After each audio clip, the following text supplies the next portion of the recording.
আসসালামু আলাইকুম প্রিয় দর্শক। এটা কিন্তু নন্দরামপুর গ্রামের যে একটি আলোড়ন সৃষ্টিকারী স্কুল, নতুন করি মডেল উচ্চ বিদ্যালয়। এই নতুন করি মডেল উচ্চ বিদ্যালয়ে আজকে আমার আসার একটি কারণ কি জানেন? কারণ দেখেন, এটাই কিন্তু একটা শিক্ষা প্রতিষ্ঠান। আর এরকম শিক্ষা প্রতিষ্ঠানে এরকম যদি চাষাবাদ করা হয়, কৃষি আবাদ করা হয়, আমার মনে হয় এটা শিক্ষা প্রতিষ্ঠান নামে আর কিছু থাকে না। আমি এই স্কুলের প্রধান শিক্ষক এবং ম্যানেজমেন্ট কমিটি যারা আছেন, আমি সকলের দৃষ্টি কামনা করছি যেন এই স্কুল থেকে এই কৃষি আবাদ সরিয়ে এই মাঠকে শিশু কিশোর যারা আছে তাদের খেলার একটা উপযোগী মাঠ করে দিলে আমার মনে হয় এই প্রতিষ্ঠানের জন্য একটি সুনাম এবং সুফল বয়ে আনবে। আজকে এই প্রতিষ্ঠানের যে কৃষি কর্মকর্তা আছেন, ওনার দৃষ্টি কামনা করছি উনি যেন অতি দ্রুত এই কৃষি খামারটি উঠিয়ে নেয়।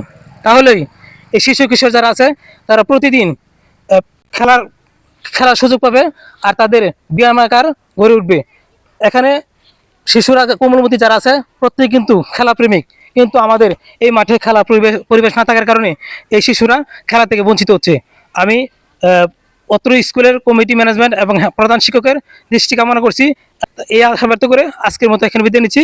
আসসালামু আলাইকুম।